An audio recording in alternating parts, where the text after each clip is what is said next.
Ladies and gentlemen, it's that time again. It's time for the J. Craig 5, maybe 10-minute movie review. Bohemian Rhapsody is the most recent entry into the music biopic genre. We've had Straight Outta Compton, Ray, Walk the Line, even go back to The Doors, and some more of the ones that I'm probably forgetting in there. Bohemian Rhapsody is about Queen and the rise of Freddie Mercury. Now, this is directed by Bryan Singer, or at least partially directed by Bryan Singer. Bryan Singer got let go of this movie at some point, fighting with Rami Malek, who plays Freddie Mercury. It's also just kind of coming in late and leaving early and just kind of being a little DB. So he got fired, and they brought in Dexter Fletcher to finish the movie. Now, Dexter Fletcher just finished Rocket Man, which is a biopic, next year's most recent entry into the music biopic genre, about Elton John. So they brought him on to finish the movie, but in the end, the Directors Guild gave Bryan Singer credit because he finished more of the movie. So now it stars Rami Malek. It has Mike Myers in the movie, in Bohemian Rhapsody, Wayne's World, Mike Myers. I hope you get the connection. And a lot of other people who I don't know. But Rami Malek, Freddie Mercury, is the star of this movie. Now, I know the band wanted, Brian May and Robert Taylor, they wanted the movie to be more about Queen and not as much about Freddie Mercury, because they always felt like it was the band. It wasn't just about Freddie Mercury. It wasn't Freddie Mercury and Queen. It was Queen. And it's still ultimately going to be a Freddie Mercury movie. He was the most interesting part of this band. He was the most enigmatic part of this band, and he's fascinating. So no, I don't know a lot about Queen. I know I like some of their greatest hits. I know, and I like that stuff, and I loved Freddie Mercury's voice. Like, it's iconic. It's one of those voices where once you hear it, you can't unhear it. And once you hear a song, you know it's them. And I gotta tell you, Rami Malek does a fantastic job as Freddie Mercury. Now, once you get past the teeth. Now, Freddie Mercury had an amazing very intriguing mouth, right? Very weird teeth. And this is on point in this movie. Now, if you know Rami Malek from Mr. Robot, you know his teeth aren't like that. So he's wearing fake teeth. And at first, it was hard to get by because, they're fake. And it just looks fake. But ultimately, that's what his mouth looked like. And so it is what it is. So, but once I got past that, Malek does a great job as Freddie Mercury. And if you're not familiar with them, they're a British rock band from the 70s and 80s.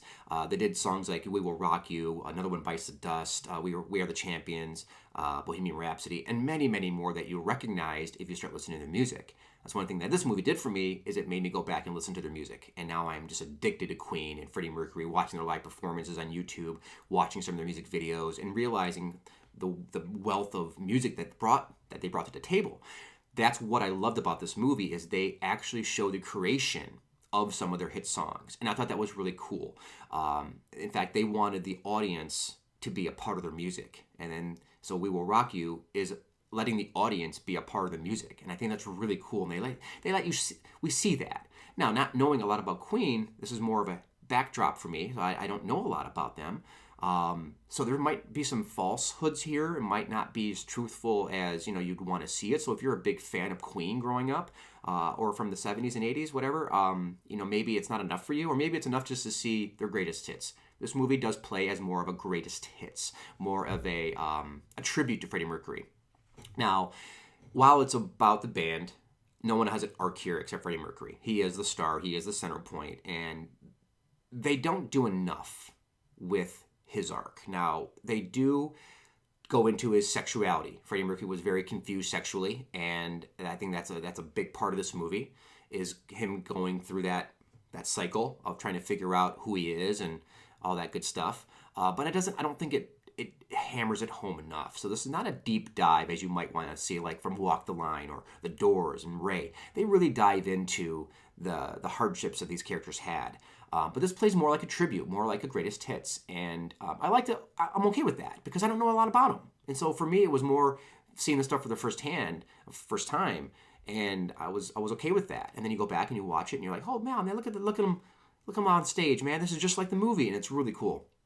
But doesn't dive in enough with his family and the fact that he felt alone. One thing about this movie that I'm taking from it, besides, him and his sexuality, is he felt alone, partially because of the fact that he was, bi or gay.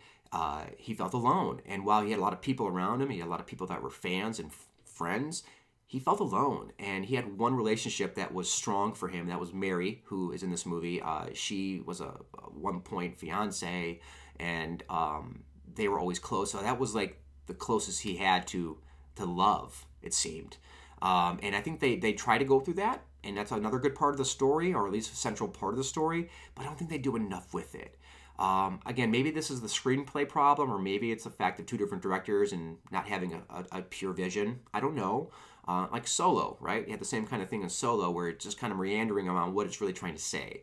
But when you watch this movie, you're going to be bobbing your head. You're going to be tapping your foot, because it really involves you, much like they wanted to involve you as an audience. This movie's involving you in that way. And I think it does its job. Like I said, it might not be as deep as you want to see, but I think it does its job very, very well, as far as informing you about where they came from, giving you the tools to see who they are, and now you can go back and do your own research. And I've been addicted to listening to Queen and finding out, oh my God, they did this music. I forgot he did that with David Bowie, and he did something with Michael Jackson. Holy cow. So you go back and start listening to all this stuff and seeing what they did, and it's really cool. And, like I said, with Rami Malek, once you get past the teeth, it is what it is, because Freddie Mercury had just an amazing set of chompers. I can't stop watching his teeth. It's really weird, but he was unique, and his voice is just angelic. It's amazing. So yeah, definitely go see this movie. I have a big problem though. Flash Gordon. They did the music for Flash Gordon, 1980, and Highlander as well. But Flash Gordon, you don't even mention it. Dexter, Bryan, hello? Guys, you don't mention this at all? Maybe it was cut from the movie. Maybe it was there at one point. But man, that was disappointing. I was at least hoping for some kind of reference to Flash Gordon and the music and the creation of that, But alas, that's one of my disappointments in this movie, but it doesn't take away the fact that it's a lot of fun and very entertaining, and I highly recommend you go see it, and then go back and look at some Freddie Mercury stuff on YouTube and Queen, and dive into the subject matter a little bit, and you'll find some fascinating stuff. So thanks for listening. Don't forget to subscribe over here if you already haven't, and then I have some other videos over here that you can go check out, and as always, thanks for listening. See you next time.